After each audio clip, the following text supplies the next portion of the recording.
Hey there, welcome back to Road to Data Engineer. This is going to technically be episode 28. Um, I know it's been a while. It's been 3, 4 months, I think 4 months. And I just wanted to kind of give an update on some accomplishments that I've had off camera that are all in relation to my goals to eventually move into data engineering. Before I get into those things, do just want to say that I haven't abandoned the Jiu-Jitsu analysis data engineering project. I don't know when I'm going to get back to it, but I do plan on completing it at some point. Um, anyways, in the last 4 months or so since I've made an episode, I've actually done quite a few things that are moving me into the right direction. So back in December, I passed exam AZ900, which is a Microsoft exam, and I got the Microsoft Certified Azure Fundamentals certification. That one was really good for just kind of teaching me more about the basics of the cloud and the way the cloud is set up and different infrastructure models with the cloud, different services with the cloud, etc. It wasn't too hard, but I did study for a few days for it, a couple days, and I took time off from work to do that, but definitely worth it. So feel really good about that. Then in January, so just in the last couple weeks, I got another Microsoft certification. So I passed exam DP 900 and got the Microsoft Azure Data Fundamentals certification. So this was kind of like building on AZ 900, but this one was a lot more interesting and also a lot more difficult. I wouldn't say it was like a hard certification per se, definitely not in comparison to like the Power BI one I got, because it is still a shorter, smaller one. But overall, like the exam, etc., was harder. So this one though, I was like awesome. I learned a ton. I learned um, a lot about like normalization and denormalization of databases. I learned about optimized file formats, so like ORC, Parquet, Avro, and how those work and how those are beneficial. That was super interesting. I learned more about stream versus batch processing. That was really, really interesting. It kind of like cleared up some things that I sort of already knew through working as a data analyst, but like made them more crystal clear. So like, for example, I now have a really clear understanding of like the databases I use at work are like analytical databases versus like now I'm much more aware of like transactional databases and the way you set those up differently and what purposes they serve. Even like simple things like I'm a lot more clear on like what is a data lake versus a data warehouse versus like a database versus a data lake house, for example. I'm trying to think any other like key takeaways off the top of my head from that cert. I think that covered a lot of the big stuff. Oh, I got more clear on ACID principles for databases. So atomicity, I don't know if I'm saying that word right, but atomicity, consistency, isolation, and durability. So that was really good to learn more about. Just in general, this one was like definitely worth doing. And I learned a ton. And I definitely feel like this one is pushing me in the right direction. So probably my biggest accomplishment, though, since my last episode, is in January, I got promoted to senior data analyst at my job.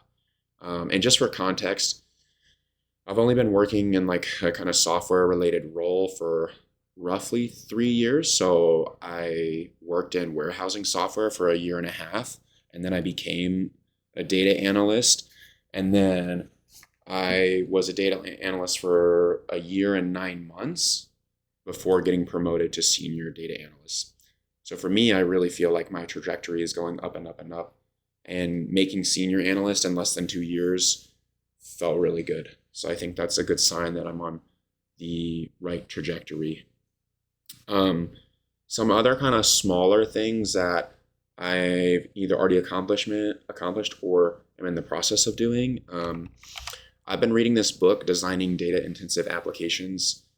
I started reading it last fall. It's like really dense and thick and complicated, and there's definitely lots of parts of the book that I have not retained, but it's exposed me to like tons of new ideas, new concepts, and it was really cool when I was doing the DP900 certification, like it really linked into a lot of stuff that I'd been introduced to from the book.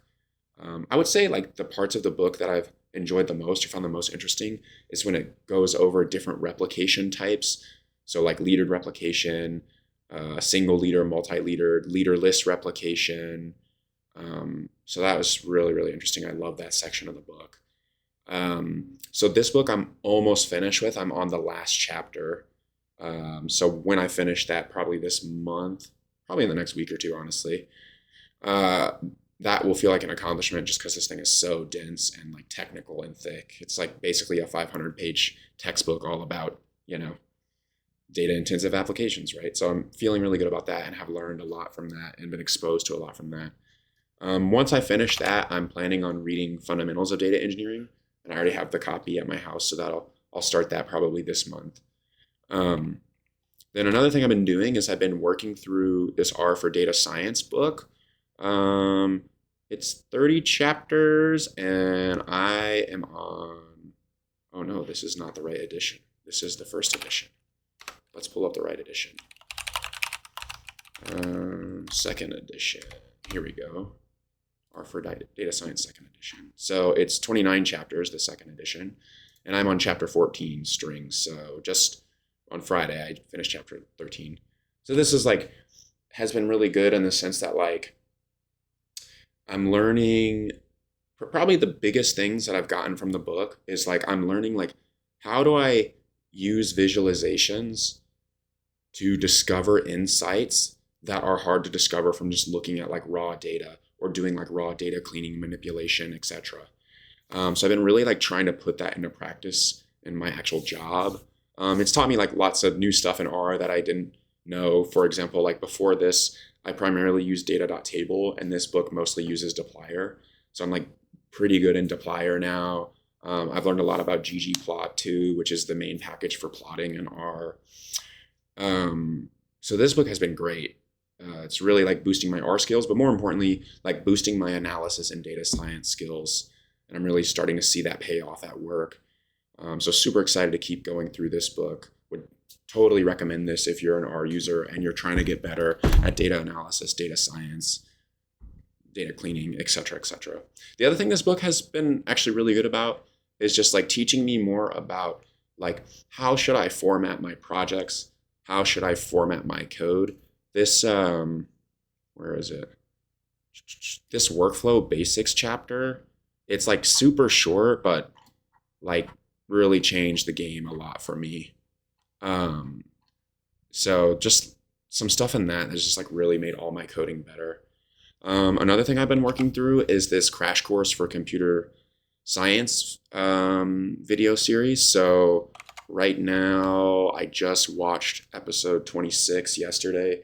So I'm doing like, I try to watch like one episode a day, and I started watching it back in January, maybe late December. So sometimes I miss a day, but learning tons through this video series, highly recommend it. And it's like just teaching me so much more about like the fundamentals of computing per se. And that's been awesome. I'm really enjoying that. Kind of the last thing I wanted to talk about, and this is going to be part of the reason I'm not exactly sure when I'll get back to working on the jiu-jitsu project.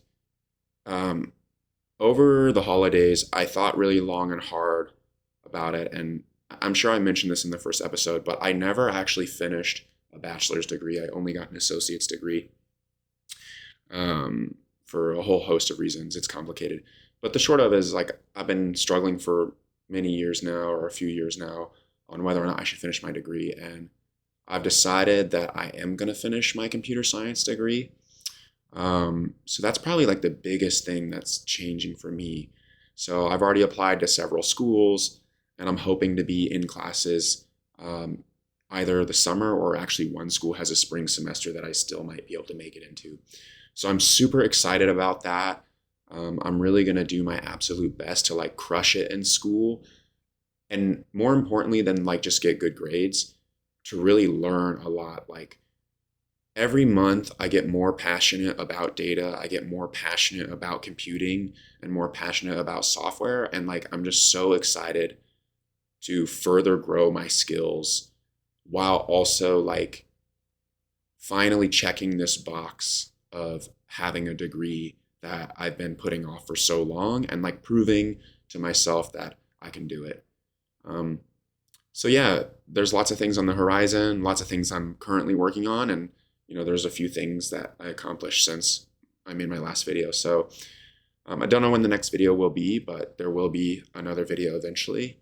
And for anybody else out there who's working towards their goals, keep at it, keep grinding, keep learning, keep growing. I know I certainly am going to. So if you watched this far, I appreciate it, and we'll speak again soon.